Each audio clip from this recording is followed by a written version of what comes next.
Politicians often say more than they mean to say. Yesterday, in her post-election address to the Scottish Parliament, Nicola Sturgeon invoked the spirit of 1992. She said there was then a coming together of parties to campaign for a Scottish Parliament under the shadow of Tory rule. That was via the cross-party Scottish Constitutional Convention. This was puzzling, not least because the SNP boycotted the Constitutional Convention back in the day. Nationalists said the Labour-led campaign for a Scottish Parliament was a Unionist trap. In 1992, the SNP was a marginal force, and won only 3 seats in that year's general election. Labour returned 49 MPs. Perhaps she mentioned 1992 just to rub salt in their wounds. But it may also have been a subliminal recognition that, despite the SNP's electoral success last week, an era has come to an end, an era that began in the early 1990s when the SNP adopted the policy of independence in Europe. For next month, the SNP is going to have to start remaking the case for independence, at least for a time, outside Europe, the Scottish equivalent of a hard Brexit. In 1992, the SNP had only recently adopted this transformative policy.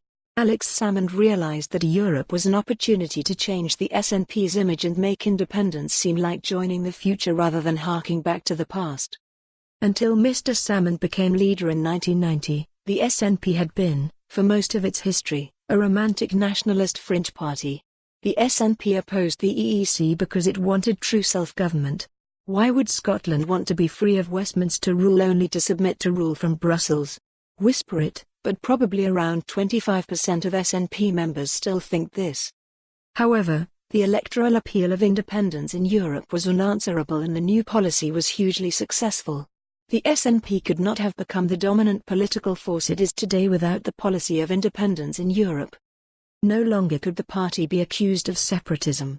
Instead of breaking away, and becoming a wee isolated tartan statelet, independence meant joining something bigger, Europe. The SNP could claim to be internationalists and more enlightened than the Little Englanders who opposed Europe. Independence in Europe solved a whole raft of disengagement problems. Since the whole of Britain would be in the European single market, there need be no regulatory or customs divergence between Scotland and England after independence. Friction-free trade was built in. A borderless nationalism ceased to be an oxymoron and became a practical reality. Nationalists in the 1990s believed, with good cause, that further European integration was inevitable. That matters like overall economic and monetary policy, and even defense and foreign affairs, would increasingly be decided at a European level. No one seriously believed. For more on this story, visit the news article link.